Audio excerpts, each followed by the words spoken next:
Hello, Falcon families. I'm Adriana Northcutt, the assistant principal here at TMHS. I'm here in partnership with NAMI and Juneau Suicide Prevention Coalition.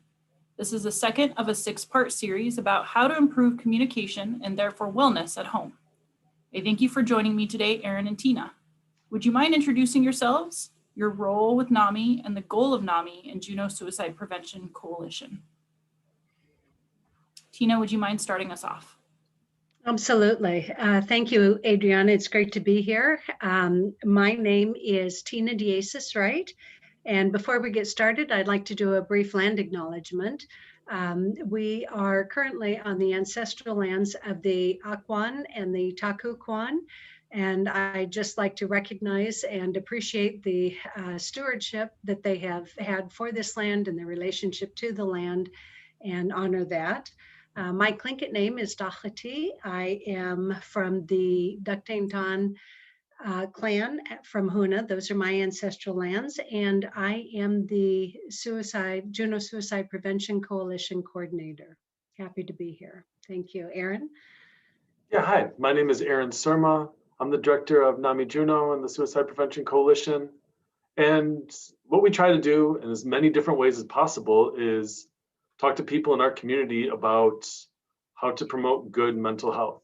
The idea is that everyone has mental health, whether it's good, bad, or other, and you can always do things to make yourself more mentally healthy, just like you can do things to make yourself more physically healthy. And we want to promote all those things to make yourselves mentally healthy. And one of those is having good communication, having a pleasant home life. And so that's why we're doing this series here. Great, thank you. So with that, let's talk a little bit about what our goals of this talk are. So I'm so excited to have you both here with me, and I'm honored to be partnering with your organization. And our goal is thinking about how to build positive relationships, and that's the goal of our series. Tina, can you briefly describe the goal of our discussions? And Erin, can you discuss why this is critical for family health? Absolutely. So our goal in this particular series is to strengthen our relationships at home through improved communication. And what we know is that positive communication helps us to build positive relationships. And positive relationships is what helps us to promote overall wellness within the home. And I think this is super important. To develop these skills when things are going well. So that way when things aren't going well, which is going to happen, you can draw on your experience and practice working on these skills. So if Tina walks in and is crabby about something minor, maybe like her lock was frozen, she couldn't get her key in the car this morning and was late 15 minutes because of it, I can say, Tina, come on, you know that we always feel better when we talk about it. What's bothering you right now? And that's a pretty minor thing, but then when something much worse happens, let's say I'm mean to Tina in some way, we have the experience of talking things through and sharing ourselves to promote good communication, because that frustration or those unpleasant feelings are going to come out in some way or another. So they might as well come out in a productive way instead of a unproductive way, instead of us yelling and screaming, because the emotions are going to come out one way or another. Yeah, great. Thank you for those examples. I really appreciate it. So the next thing I want us to kind of think about is within our series, we're targeting all these different important topics. And in part 1 of the series, we discussed how to make meaningful connections as a way to check in. In today's presentation, in part 2, we'll discuss drawing on the family's collective identity. Tina, can you tell us a little bit about this slide and how it guides our upcoming discussions? Sure. I want to recognize what Aaron had mentioned as well, and that's that, our emotions can often lead our communication and right in the moment. And with that is this recognition of the stressors, the additional stressors. I mean, life is tough enough, but the additional stressors that come with living in a global pandemic just really add to the mix. So I just want to acknowledge what a challenge that can be, right? And that's going to test us. So I really love what Erin said, is that when it's good, let's practice our communication skills so that when we're challenged, which is on the daily for some of us, right? We can work our way through that. So this simple graphic, basically what it does is it leads us through 6 subtopics that help to frame our series on ways to intentionally consider how and what it is that we communicate as we strengthen our family relationships. One of the things that is good to pause for a moment. Sometimes we might have never have thought about this, and other times maybe we simply haven't thought about it in a while. And that is, how do we set and keep boundaries? How do we ask for help? How do we manage conflict? All of those things that pour into how it is that we communicate. So in today's conversation, we'll talk briefly about um, the many ways that a collective identities a family can have. So, and how that family might express those identities. And as we do that, then we'll also ask for each of us to reflect on how we personally define and model our own family's collective identity. Then we'll discuss on how drawing on that family collective identity is, however it is that we define it, or our values, can help us to build that relationship. Great, thank you. I really love this graphic for a few reasons. As a mom, this is just something that I have come back to ever since you shared it with me, to kind of start reflecting on how we build this. My children are young, and so establishing that pattern now and really focusing on these, I think as a parent, is just going to serve me as I move forward.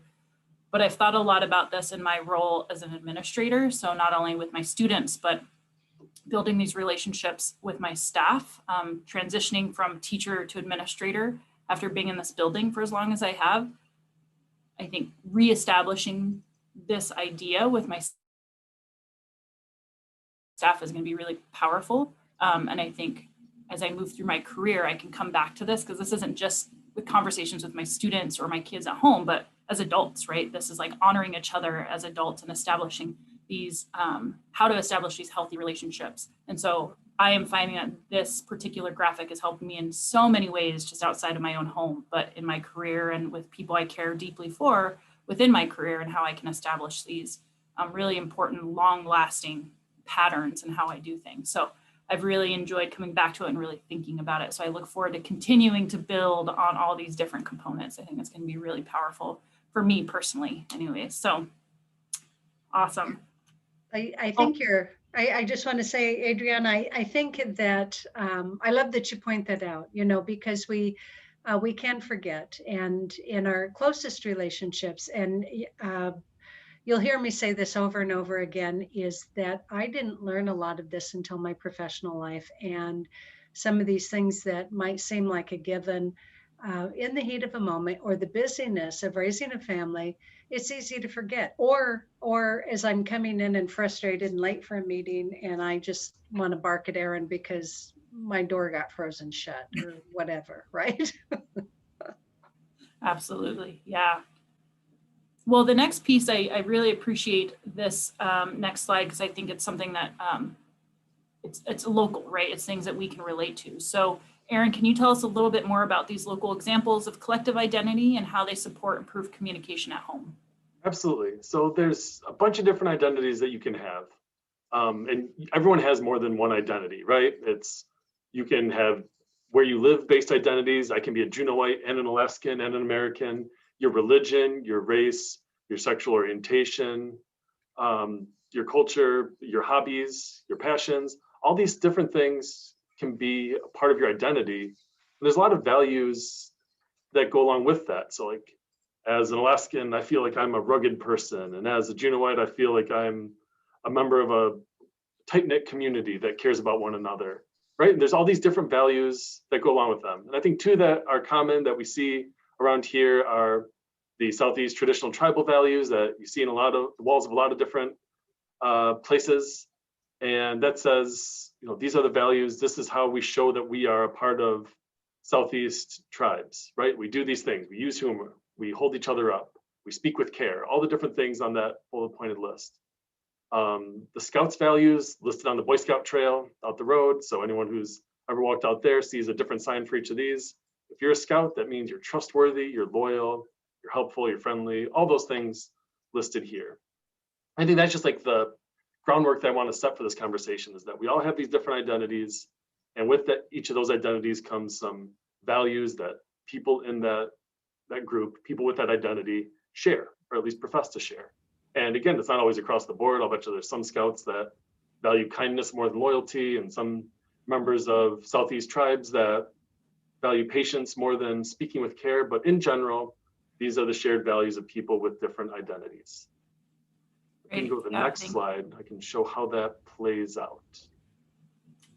Awesome. And Yeah, so with that, can you describe to us what it means to have a collective identity and provide some examples of what that could look like within our families? Yeah, absolutely. So that's what I'm trying to show here with this little Venn diagram, reminiscent of middle school when I learned what a Venn diagram was. And so you can have a parent and their kid, or the student here. And a parent can have a bunch of identities. The parent here is Alaskan, Christian, Gen X, and an artist. The student is a member of Gen Z, an athlete, and an Alaskan, and a Christian. So they both have Alaskan as shared identities and Christian as shared identities. And there's a whole bunch of different values that go along with all these identities. I listed one for each just to paint a picture. And so a parent trying to connect with their student, with their child, would be well served to draw on those shared identities. Like, hey, we're both Alaskans. That means we should be brave right now. If the parent says, hey, well, we're both members of Gen X, and that means that we're independent, that's not really true. And that's not really going to resonate for the student, because the student doesn't feel like they're a member of Gen X. They feel like they're a member of Gen Z, or whatever generation high school students are. Similarly, if the student says, come on, mom, we're athletes, and that means we need to stay active. If mom doesn't think of herself as an athlete, that's not really going to work. But if we're members of the Smith family and the Smith family stays healthy, then that same argument might be more effective, because the student is pulling on a shared identity and a shared value of that identity with the parent. So just saying like why this thing is important, to find that common ground, really helps in a conversation to get motivation going both directions, from parent to their child and child to the parent. So drawing on those things that are in the middle of the Venn diagram, because both parties agree that those are things that are important. That in this example, the parent and their child, the student, both think that it's important to be Alaskan and live out what that means, and important to be Christian. Pull on that shared stuff when you're talking about doing homework and getting exercise and whatever else is important living a day-to-day life.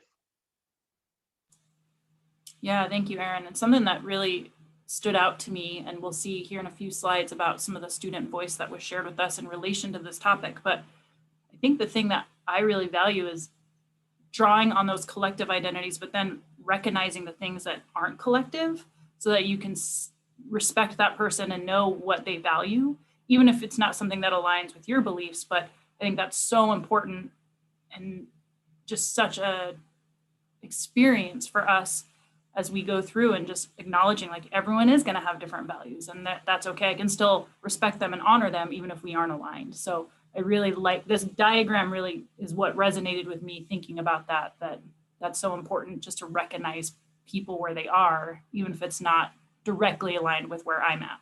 Absolutely. My dad worked for the same organization for a long time and would say, well, what about loyalty to your employer? And that's not a thing with my generation. If he would have known that like that was something that's in his circle, but not in my circle, not in our shared circle, like he would have brought up something else when I talked about getting a new job 15 years ago.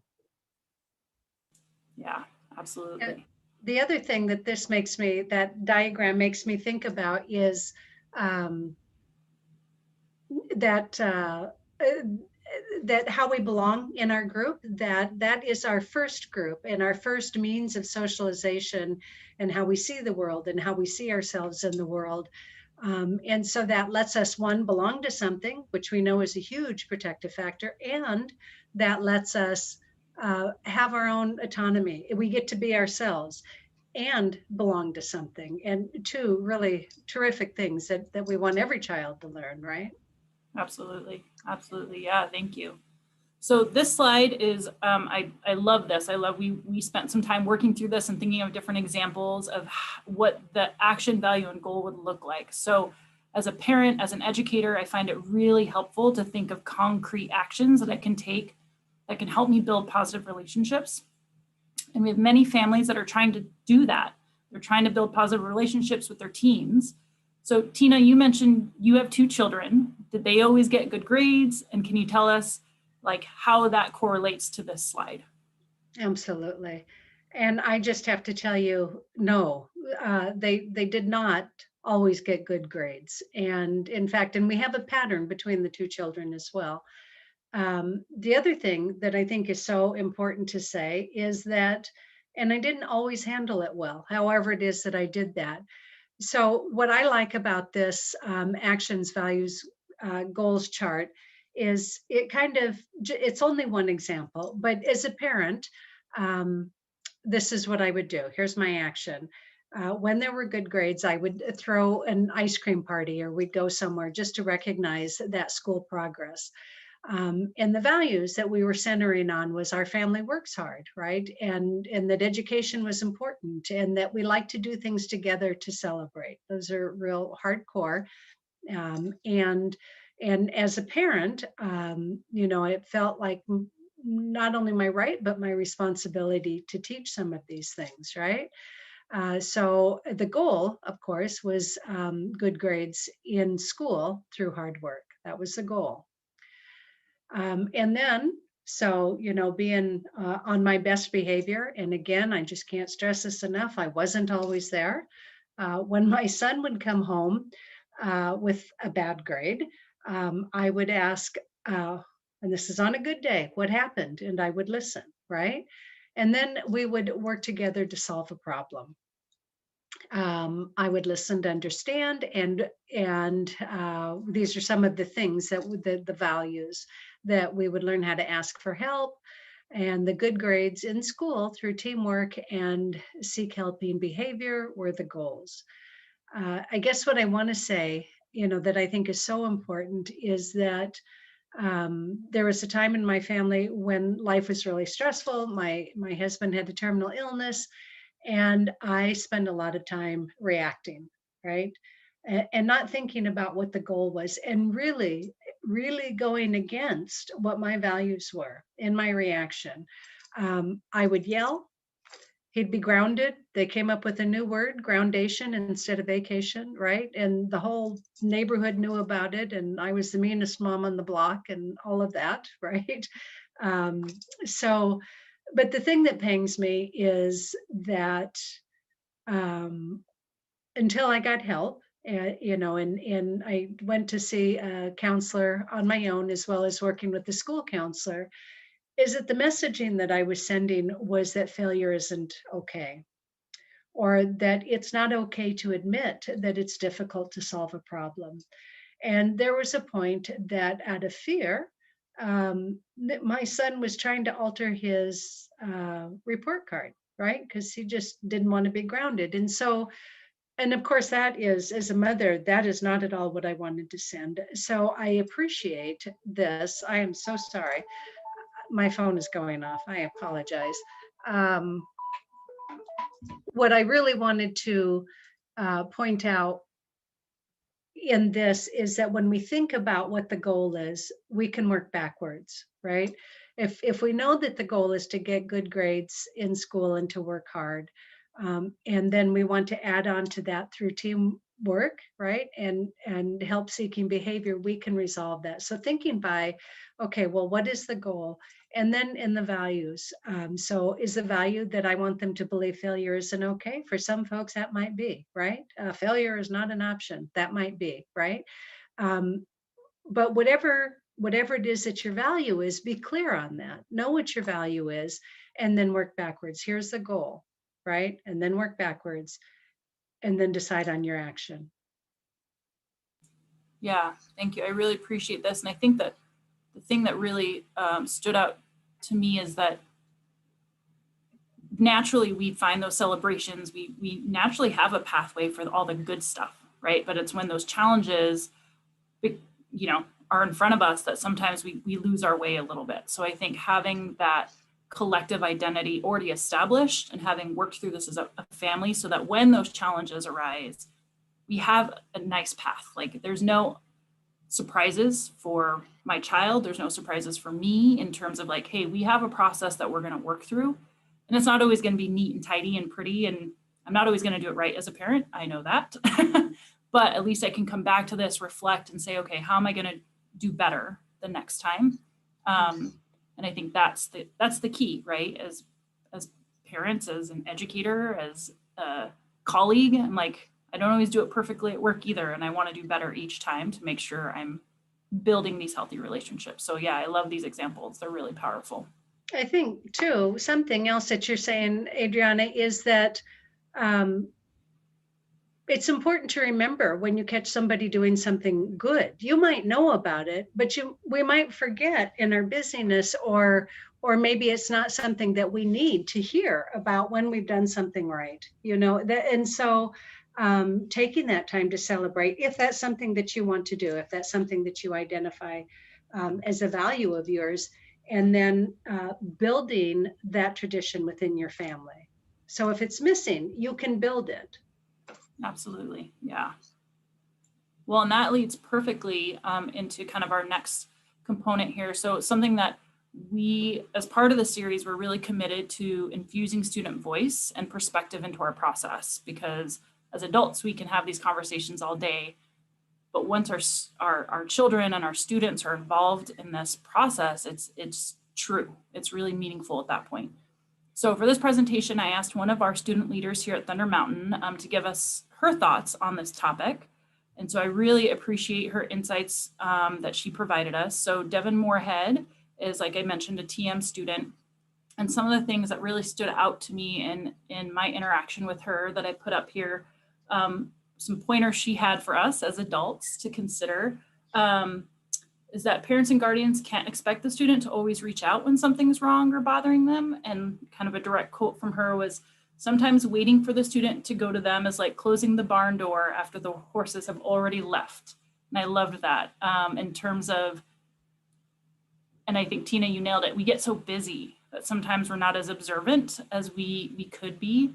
And I know as a mom of little ones that they're giving me signs when something's not right. Right? Whether it's, being resistant towards something I know they really like, or whether it's talking back, or whether it's moving at a sloth pace to do something that they usually will do very quickly, that I just have to be more in tuned to those, situations of like, well, what's going on? There's something going on here. So I really appreciated her input.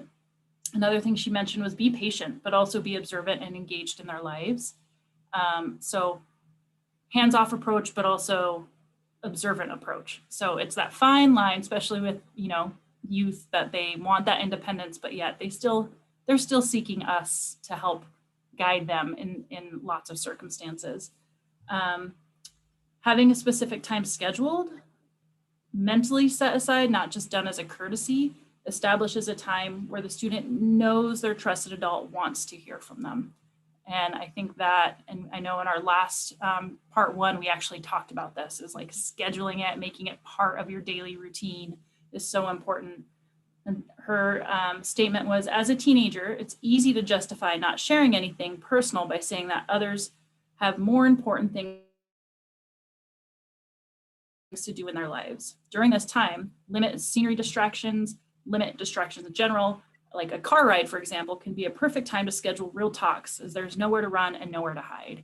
And this really made me think. One of my colleagues here at Thunder Mountain said, oh, when your kids are older and they start getting to that age where they start kind of not sharing as much, she said, a great thing to do, take your kids on hikes. Go on hikes, go cross-country skiing, because the technology's put away. And when you're out in nature and there's nothing to distract you, it's amazing how conversation just naturally becomes easy to do. And I loved that. I was like, that's such a good idea. I would have never thought of that. And then students do not always want solutions.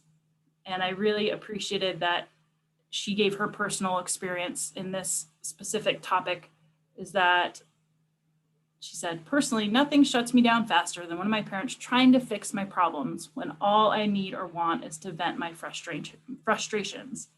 It makes it seem as if they, the listener, care more about the outcome of the situation than how you feel about it. And we are fixers. That's what us adults like to do, right? And so to be able to just listen, it takes a lot of self-control. And I think that's an important thing for us to recognize as adults, is it's okay to just listen sometimes and not always offer suggestions. And then her final thought is, when your kid comes to you to talk, it's always a good time to ask what they want from you. Do they want you to help them solve what's bothering them, or would they like you to just listen and be kind? Words of wisdom. That is just perfect, is letting them decide the role that you play in that conversation, which again is hard, I think, at least for me, because I am definitely a fixer and a solver. So I really appreciated Devin's insights, and I really want to just resonate that it's important that sometimes these conversations can be hard to have to establish those norms. But I think it's really important, and ultimately it's going to just really morph the relationship that you have with your child to a really positive one, so that when the hard stuff does come up, it's not so hard to have those conversations. All right. So our checklist, and we shared this similar checklist in our first part of our series. So can you describe this checklist and help walk us through the challenges and identity, our collective, sorry, let me try that again. Can you help walk us through the challenges and identity of our collective identity, and just really appreciate that these steps can be applied to any challenge, big or small. So can you kind of talk us through this checklist and let us know how we can use it? Sure. Go ahead. Is that you, Aaron? Go ahead. I don't know that we said. Go ahead. I'll talk for a second here.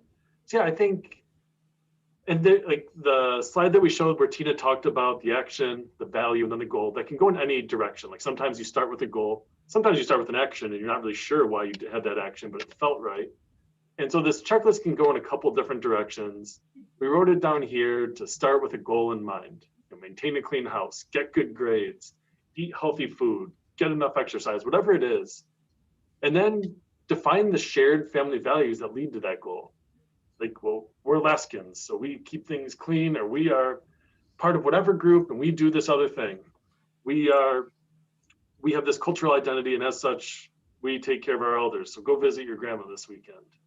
Like, you figure out what it is, identify the shared value and shared identity, and pull on that. It reinforces it. And then that's where the action comes from. Like, go visit your grandma. Let's make a chore list, because we all agree that we're members of this family, and in the Smith family, we keep a clean house. So let's make a chore list that we can all share the responsibility of cleaning the house. Whatever that action is. And again, sometimes you're going to start with an action because it's just reflexive, and then you need to figure out how to pull on that shared identity and shared value to get to whatever goal you're hoping for. So sometimes it goes from the top to the bottom on this checklist. Sometimes it goes from the bottom up. But you're ultimately doing those three things. You have some kind of goal in mind: grades, cleanliness, healthiness. You have some kind of action to get to those goals, and you can pull on those shared values and shared identities to get there. And you're aligning yourself with the person you're talking to. So instead of saying, hey, hello, Junior, I'm older than you, and therefore I know what's good, you're aligning yourself. You're saying, hey, we're in this together. We both care about this thing. We both acknowledge that we care about this thing. And so let's live out our values and let's care about this thing. So that alignment is great. Like, you're in it together. You're drawing on something you both agree in, as opposed to just directing. Great. Yeah, thank you, Aaron. I really appreciate that kind of breakdown of the checklist. Well, the last couple things that we want to share with everybody are some great resources. So we've added a few resources to our last presentation. So I'm going to have Tina talk about a couple of these great resources for students and families, and then we'll move on to some resources that are just for our guardians and parents. So yeah, I think one that's absolutely critical is the Teen Health Center. As I've mentioned, the counseling might be, it can be for any student, but also the counselors are great to help the parents, which is, I had one tip that came from the counselor is, is your son of driving age? He is. So, and he was working on his permit. So I gave him the keys, and you would not believe the conversations we had when he was driving, right? Which, that might work in some families and others not. But um, so that the Teen Health Center or any place that you can get counseling is always great. The Thunder Mountain school counselors. And then also for the students, any kind of a social outlet that they have, as we mentioned before, and our previous is great. Zach Gordon, Sources of Strength, NYO or the Native Youth Olympics, Navigators, all of those are great.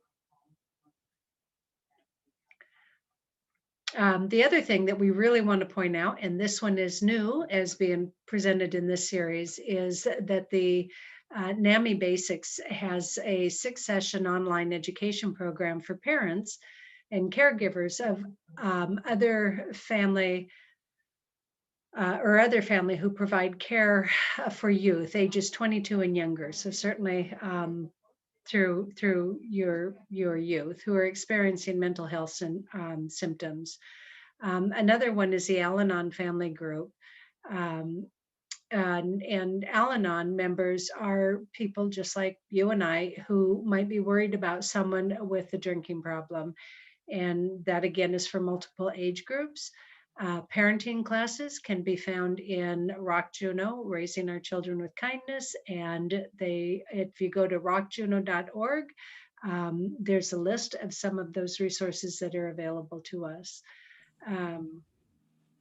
So reach out, and a lot of it is even setting aside time to talk with whoever your partner is, or maybe it's even your youth.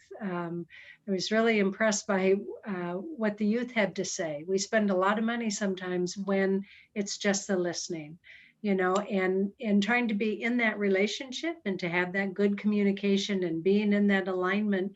That doesn't absolve that we are responsible. We're still in charge as parents. It's like with my kids, sometimes they wanted to say, well, we thought it was a democracy. Well, but I'm still responsible. And can we talk about this? That's what I'm saying. That is my rule. And it's just to say, I see you, and we can relate and to work on this. And yeah, it gets creative. It gets creative. Great. Yeah. Thank you, Tina, for sharing those resources. And as we do more presentations, we'll keep adding some new ones for people to kind of explore and see if it's a good fit for them and their family. And then lastly, the Alaska Care Line app is something we want to share with all of our families. We talked about it in our last presentation, and we just really want to share this resource because I think it's a really valuable one that's right at your fingertips if you're willing to download the app to your phone. It's a terrific resource to have on hand for ourselves or our loved ones. And like any other plan, it's good to have the resource in place before the need arises. Tina, can you just speak to the Care Line and what it supports us with? Sure. It's a number really that is there 24 hours a day, right? So if you need somebody to talk to, you can talk with them. It doesn't have to be, well, it shouldn't be a life or death thing because then you should call 911. But it can be a large matter, a small matter, or just something that you're concerned about. You can talk in the middle of the night. You can text, if you're not comfortable in using your voice. And the thing is that it's always there to help you, and equally important to help somebody else that might be having a difficult time. And again, it's just being well prepared.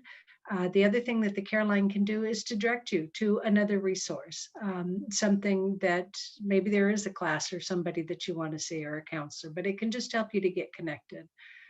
It's a good thing to have in, I used to say your hip pocket, but now I say in your phone. Great. Thank you, Tina, so much. Well, Tina, Aaron, thank you so much for joining us today. I look forward to the rest of our series and Falcon Families. give us your feedback. This will be posted on social media and on our website. Please let us know what you thought of the video. And we look forward to seeing you guys soon in our next recording of the third part of our 6-part series. Thank you. Be well. Thank you. Thank you.